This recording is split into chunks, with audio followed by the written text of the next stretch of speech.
ओम शांति। आज 29 सितंबर 2025 की ईश्वरीय मुरली सुनते हैं।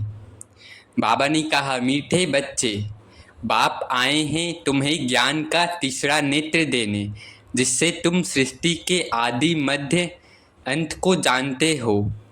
प्रश्न में बाबा ने कहा, श्रेणी शक्तियाँ ही कौन सी बात हिम्मत के साथ समझा सकती है। शेरनी शक्तियाँ ही कौन सी बात हिम्मत के साथ समझा सकती है। उत्तर में बाबा ने कहा, दूसरे धर्म वालों को यह बात समझाना है कि बाबा कहते हैं तुम अपने को आत्मा समझो, परमात्मा नहीं। आत्मा समझकर बाप को याद करो तो विकर्म विनाश होंगे और तुम मुक्ति धाम में चले जाएंगे। परमात्मा समझने से तुम्हारे विकर्म विनाश नहीं हो सकते। बाबा करें, परमात्मा समझने से हमारे विकर्म विनाश नहीं हो सकते। यह बात बहुत हिम्मत से शेरनी शक्तियाँ ही समझा सकती हैं। समझाने का भी अभ्यास चाहिए। गीत है, नयनहीन को राह दिखाओ। ओम शांति। बच्चे अनुभव कर रहे हैं, रूहानी याद की यात्रा में कठिनाई देखने में आती है। भक्ति मार्ग में दर दर ठोकरें खानी ही होती है। अनेक प्रकार के जप तप यज्ञ करते, शास्त्र आदि पढ़ते हैं, जिस कारण ही ब्रह्मा की रात कहा जाता है। आधा कल्प रात आधा कल्प दिन। ब्रह्मा अकेला तो नहीं होगा ना। बाबा करें, ब्रह्मा अकेला तो नहीं होगा ना। प्रजापिता ब्रह्मा है तो जोड़ अनेक बच्चे कुमार कुमारियां भी होंगे, परंतु मनुष्य नहीं जानते हैं। बाप को बच्चों को ज्ञान का तीसरा नेत्र देते हैं। बाबा हम सभी को ज्ञान का तीसरा नेत्र देते हैं, जिससे तुमको सृष्टि के आदि मध्य अंत का ज्ञान मिला हुआ है। बाबा करे, तुमको आदि मध्य अंत का ज्ञान मिला हुआ है। तुम कल्प पहले भी ब्राह्मण थे और फिर देवता बने थे।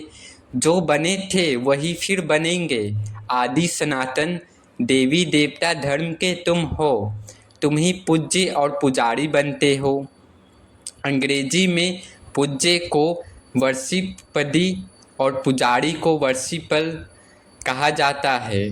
भारत ही आधा कल्प पुजारी बनता है, आधा कल्प पूज्य। आत्मा मानती है हम पूज्य थे, फिर हम ही पुजारी बने हैं। पूज्य से पुजारी फिर पूज्य बनते हैं। बाप तो पूज्य पुजारी नहीं बनते। तुम कहेंगे हम पूज्य पावन सो देवी देवता थे, फिर 84 जन्मों के बाद कंप्लीट पतित पुजारी बन जाते हैं। अभी भारतवासी जो आदि सनातन देवी देवता धर्म वाले थे, उन्हों को अपने धर्म का कुछ भी पता नहीं है। तुम्हारी इन बातों को सब धर्म वाले नहीं समझेंगे। जो इस धर्म के कहाँ कन्वर्ट हो गए होंगे वही आएंगे। बाबा करें, जो इस धर्म आदि सनातन देवी देवता के कन्वर्ट हो गए होंगे वही आएंगे। ऐसे ही कन्वर्ट तो बहुत हो गए हैं। बाबा कहते हैं जो शिव और देवताओं के पुजारी हैं उनको सहज है, अन्य धर्म वाले माथा खपाएंगे। जो कन्वर्ट होगा उनको टच होगा और आकर समझने की कोशिश करेंगे, नहीं तो मानेंगे नहीं। आर्य समाजियों में से भी बहुत आए हुए हैं, सिख लोग भी आए हुए हैं। आदि सनातन देवी देवता धर्म वाले जो कन्वर्ट हो गए हैं उनको अपने धर्म में जरूर आना पड़ेगा। झाड़ में भी अलग अलग सेक्शन हैं, फिर आएंगे भी नंबरवार। टाल टालियाँ निकलती रहेंगी। वह पतित होने कारण उन्हों का प्रभाव अच्छा निकलता है। इस समय देवी देवता धर्म का फाउंडेशन है नहीं, जो फिर लगाना पड़ता है। बहन भाई तो बनाना ही पड़े। हम एक बाप के बच्चे, सब आत्माएं भाई भाई हैं, फिर भाई बहन बनते हैं। अब जैसे कि नई सृष्टि की स्थापना हो रही है, पहले पहले हैं ब्राह्मण। नई सृष्टि की स्थापना में प्रजापिता ब्रह्मा तो जरूर चाहिए। ब्रह्मा द्वारा ब्राह्मण होंगे। इनको रुद्र ज्ञान यज्ञ भी कहा जाता है। इसमें ब्राह्मण जरूर चाहिए। प्रजापिता ब्रह्मा की औलाद जरूर चाहिए। वह है ग्रेट ग्रेट ग्रैंडफादर। ब्राह्मण हैं। पहले नंबर में चोटी वाले आदम बीवी एडम इव को मानते भी हैं। इस समय तुम पुजारी से पूज्य बन रहे हो। तुम्हारा सबसे अच्छा यादगार मंदिर दिलवाड़ा मंदिर है। नीचे तपस्या में बैठे हैं, ऊपर में राजाई, और यहाँ तुम चैतन्य में बैठे हो। यह मंदिर खलास हो जाएंगे, फिर भक्ति मार्ग में बनेंगे। तुम जानते हो अभी हम राजयोग सीख रहे हैं, फिर नई दुनिया में जाएंगे। वह जड़ मंदिर तुम चैतन्य में बैठे हो। मुख्य मंदिर यह ठीक बना हुआ है, स्वर्ग को नहीं तो कहाँ दिखाएं, इसलिए छत में स्वर्ग को दिखाया है। इस पर बहुत अच्छा समझा सकते हो। बोलो, भारत ही स्वर्ग था, फिर अब भारत नर्क है। इस धर्म वाले झट समझेंगे। हिंदुओं में भी देखेंगे तो अनेक प्रकार के धर्मों में जाकर पड़े हैं। तुमको बहुत मेहनत करनी पड़ती है निकालने में। बाबा ने समझाया है, अपने को आत्मा समझ मामेकम याद करो बस, और कुछ बात ही नहीं करनी चाहिए। जिनका अभ्यास नहीं उनका तो बात करना भी नहीं चाहिए। बाबा करें, जिनका अभ्यास ही नहीं तो उनकी बात ही नहीं करनी चाहिए, नहीं तो बीके का नाम बदनाम कर देते हैं। बाबा करें, नहीं तो बीके का नाम बदनाम कर देते हैं। अगर दूसरे धर्म वाले हैं तो समझाना चाहिए कि यदि तुम मुक्ति धाम में जाना चाहते हो तो अपने को आत्मा समझो और बाप को याद करो। अपने को परमात्मा नहीं समझो, अपने को आत्मा समझ बाप को याद करेंगे तो तुम्हारे जन्म जन्मांतर के पाप कट जाएंगे और मुक्ति धाम में चले जाएंगे। तुम्हारे लिए यह मन मनाभव का मंत्र ही बस है, परंतु बात करने की हिम्मत चाहिए ना। शेरनी शक्तियाँ ही सर्विस कर सकती हैं। सन्यासी लोग बाहर में जाकर विलायत वालों को ले आते हैं कि चलो तुमको स्पिरिचुअल नॉलेज देवे। अब वह बाप को तो जानते ही नहीं, ब्रह्म को भगवान समझ कह देते, इसको याद करो बस, यह मंत्र दे देते हैं। जैसे किसी चिड़िया को अपने पिंजरे में डाल देते हैं, तो ऐसे ऐसे समझाने में भी टाइम लगता है। बाबा ने कहा था, हर एक चित्र के ऊपर लिखा हुआ हो शिव भगवानुवाच। तुम जानते हो इस दुनिया में धनी बिगड़ सब निधन के हैं, पुकारते हैं तुम मात पिता हम बालक तेरे। अच्छा, उनका अर्थ क्या? ऐसे ही बोलते रहते, तुम्हारी कृपा से सुख घनेरे। अब बाप तुमको स्वर्ग के सुख के लिए पढ़ा रहे हैं, जिसके लिए तुम पुरुषार्थ कर रहे हो। जो करेगा वह पाएगा। इस समय तो सब पतित हैं, पावन दुनिया तो एक स्वर्ग ही है। यहाँ कोई भी सतो प्रधान हो न सके। सतयुग में जो सतो प्रधान थे वही तमो प्रधान पतित बन जाते हैं। क्राइस्ट के पिछाड़ी जो उनके धर्म वाले आते हैं वह तो पहले सतो प्रधान होंगे ना। जब लाखों की अंदाज में होते हो तब लश्कर तैयार होता है लड़कर बादशाही लेने। उनको सुख भी कम तो दुख भी कम। तुम्हारे जैसे सुख तो किसी को मिल न सके। बाबा करे, तुम्हारे जैसा सुख तो किसी को मिल न सके। तुम अभी तैयार हो रहे हो सुख धाम में आने के लिए। बाकी सब धर्म कोई स्वर्ग में थोड़े ही आते हैं। भारत जब स्वर्ग था तो उन जैसा पावन खंड कोई होता नहीं। जब बाप आते हैं तभी ईश्वरीय राज्य स्थापन होता है। वहाँ लड़ाई आदि की बात नहीं, लड़ना झगड़ना तो बहुत पीछे शुरू होता है। भारतवासी इतना नहीं लड़े हैं, थोड़े आपस में लड़कर अलग हो गए हैं। द्वापर में एक दो पर चढ़ाई करते हैं। यह चित्र आदि बनाने में भी बड़ी बुद्धि चाहिए।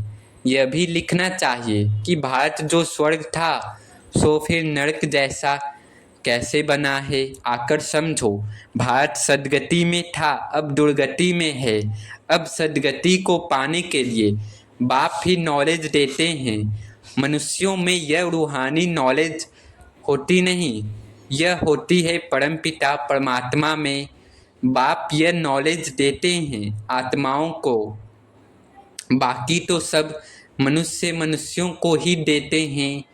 शास्त्र भी मनुष्यों ने लिखे हैं, मनुष्यों ने पढ़े हैं। यहाँ तो तुम्हें रूहानी बाप पढ़ाते हैं और रूह पढ़ती है। पढ़ने वाली तो आत्मा है ना, वो लिखने और पढ़ने वाले मनुष्य ही हैं। परमात्मा को तो शास्त्र आदि पढ़ने की दरकार नहीं। बाबा कहते हैं इन शास्त्रों आदि से किसी की भी सद्गति हो नहीं सकती। मुझे ही आकर सबको वापस ले जाना है। अभी तो दुनिया में करोड़ों मनुष्य हैं। सतयुग में जब इन लक्ष्मी नारायण का राज्य था तो वहाँ 9 लाख होते हैं। बहुत छोटा झाड़ होगा। फिर विचार करो इतनी सब आत्माएं कहाँ गई? ब्रह्म में व पानी में तो नहीं लीन हो गई, वह सब मुक्ति धाम में रहती हैं। हर एक आत्मा अविनाशी है, उनमें अविनाशी पाठ नूंधा हुआ है जो कभी मिट नहीं सकता। किसी आत्मा का भी पाठ कभी मिट नहीं सकता। आत्मा विनाश हो न सके। आत्मा तो बिंदी है, बाकी निर्वाण आदि में कोई भी जाता नहीं। सबको पाठ बजाना ही है। जब सब आत्माएं आ जाती हैं तब मैं आकर सबको ले जाता हूँ। बाबा करें जब सभी आत्माएं धरती पर आ जाते तो बाबा आते हैं सबको ले जाने। पिछाड़ी में है ही बाप का पाठ, नई दुनिया की स्थापना, फिर पुरानी दुनिया का विनाश। यह भी ड्रामा में नूंद है। तुम आर्य समाजियों के झुंड को समझाएंगे तो उसमें जो कोई इस देवता धर्म का होगा उनको टच होगा। बरोबर यह बात तो ठीक है, परमात्मा सर्वव्यापी कैसे हो सकता? भगवान तो बाप है, उनसे वर्षा मिलता है। कोई आर्य समाजी भी तुम्हारे पास आते हैं ना, उनको ही सैपलिंग कहा जाता है। तुम समझाते रहो, फिर तुम्हारे कुल का जो होगा वह आ जाएगा। भगवान बाप ही पावन होने की युक्ति बताते हैं। भगवानुवाच मामेकम याद करो, मैं पतित पावन हूँ। मुझे याद करने से तुम्हारे विकर्म विनाश होंगे और मुक्ति धाम में आ जाएंगे। यह पैगाम सब धर्म वालों के लिए है। बोलो, बाबा कहते हैं देह के सब धर्म छोड़ मुझे याद करो तो तुम तमो प्रधान से सतो प्रधान बन जाएंगे। मैं गुजराती हूँ, फलाना हूँ, यह सब छोड़। बाबा कह रहे हैं मैं गुजराती हूँ, मैं बिहारी हूँ, फलाना हूँ, ये सब छोड़ो। अपने को आत्मा समझो और बाप को याद करो। यह है योग अग्नि, संभाल कर कदम उठाना है। सब नहीं समझेंगे। बाबा कहते हैं पतित पावन में ही हूँ, तुम सब हो पतित। निर्वाण धाम में भी पावन होने बिगड़ आ न सके। रचना के आदि मध्य अंत को भी समझना है। पूरा समझने से ही उच्च पद पाएंगे। थोड़ी भक्ति की होगी तो थोड़ा ज्ञान समझेंगे, बहुत भक्ति की होगी तो बहुत ज्ञान उठाएंगे। बाप तो समझाते हैं, उसको धारण करना है। वानप्रस्थियों के लिए और ही सहज है, गृहस्थ व्यवहार से किनारा कर लेते हैं। वानप्रस्थ अवस्था 60 वर्ष के बाद होती है। गुरु भी तब करते हैं। आजकल तो छोटेपन में ही गुरु करा देते हैं, नहीं तो पहले बाप फिर टीचर, फिर 60 वर्ष के बाद गुरु किया जाता। सद्गति दाता तो एक ही बाप है। यह अनेक गुरु लोग थोड़े ही हैं। यह तो सब पैसे कमाने की युक्तियां हैं। सतगुरु है ही एक, सबकी सद्गति करने वाला। बाबा कहते हैं मैं तुमको सब वेदों शास्त्रों का सार समझाता हूँ। यह सब है भक्ति मार्ग की सामग्री। सीढ़ी उतरनी होती है। ज्ञान भक्ति, फिर भक्ति का है वैराग्य। सब ज्ञान मिलता है तभी भक्ति का वैराग्य होता है। इस पुरानी दुनिया से तुमको वैराग्य होता है। बाबा कह रहे इस पुरानी दुनिया से तुमको वैराग्य होता है, बाकी दुनिया को छोड़ कहाँ जाएंगे? तुम जानते हो यह दुनिया ही खत्म होनी है। इसलिए अब बेहद की दुनिया का संन्यास करना है। बाबा कह रहे हैं अब बेहद की दुनिया का संन्यास करना है। पवित्र बनने बिगड़ घर जा न सके, पवित्र बनने के लिए याद की यात्रा चाहिए। भारत में रक्त की नदियाँ होने के बाद फिर दूध की नदियाँ बहेंगी। विष्णु को भी क्षीर सागर में दिखाते हैं। समझाया जाता है इस लड़ाई से मुक्ति जीवन मुक्ति का गेट खुलते हैं। जितना तुम बच्चे आगे बढ़ेंगे उतना ही आवाज़ निकलता रहेगा। अब लड़ाई लगी कि लगी एक चिंगारी से, देखो आगे क्या हुआ था। समझते हैं कि लड़ेंगे जरूर, लड़ाई चलती ही रहती है। एक दो के मददगार बनते रहते हैं। तुमको भी नई दुनिया चाहिए तो पुरानी दुनिया जरूर खत्म होनी चाहिए।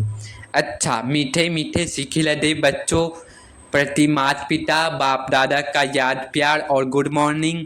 रूहानी बाप की रूहानी बच्चों को नमस्ते। धारणा के लिए मुख्य सार में बाबा ने कहा यह पुरानी दुनिया अब खत्म होनी है, इसलिए इस दुनिया का संन्यास करना है। बाबा ने कहा पुरानी दुनिया खत्म होनी है तो इस दुनिया का संन्यास करो। दुनिया को छोड़कर कहीं जाना नहीं है, लेकिन इसे बुद्धि से भूलना है। दूसरा, निर्वाण धाम में जाने के लिए पूरा पावन बनना है। रचना के आदि मध्य अंत को पूरा समझकर नई दुनिया में उच्च पद पाना है। वरदान है किसी भी आत्मा को प्राप्तियों की अनुभूति कराने वाले अर्थात सेवाधारी भव।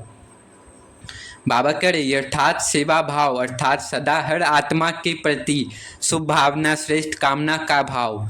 सेवा भाव अर्थात हर आत्मा को भावना प्रमाण फल देना। सेवा अर्थात किसी भी आत्मा को प्राप्ति का मेवा अनुभव कराना। ऐसी सेवा में तपस्या साथ साथ है। जहाँ यथार्थ सेवा भाव है वहाँ तपस्या का भाव अलग नहीं। बाबा करें जहाँ सेवा का यथार्थ भाव होगा वहाँ तपस्या का भाव अलग नहीं होगा। जिस सेवा में त्याग तपस्या नहीं है वह है नामधारी सेवा, सिर्फ नाम का सेवा। इसलिए त्याग तपस्या और सेवा के कंबाइंड रूप द्वारा सच्चे यथार्थ सेवाधारी बनो। स्लोगन में बाबा ने कहा नम्रता और धैर्यता का गुण धारण करो तो क्रोधाग्नि भी शांत हो जाएगी। अव्यक्त इशारे हैं, अब लगन की अग्नि को प्रज्वलित कर योग को ज्वाला रूप बनाओ। बाबा करें अभी निर्भय ज्वालामुखी बन प्रकृति और आत्माओं के अंदर जो तमोगुण है उसे भस्म करो। तपस्या अर्थात ज्वाला स्वरूप याद, इस याद द्वारा ही माया व प्रकृति का विकराल रूप शीतल हो जाएगा। आपका तीसरा नेत्र ज्वालामुखी नेत्र माया को शक्तिहीन कर देगा। अच्छा, ओम शांति ओम शांति ओम शांति।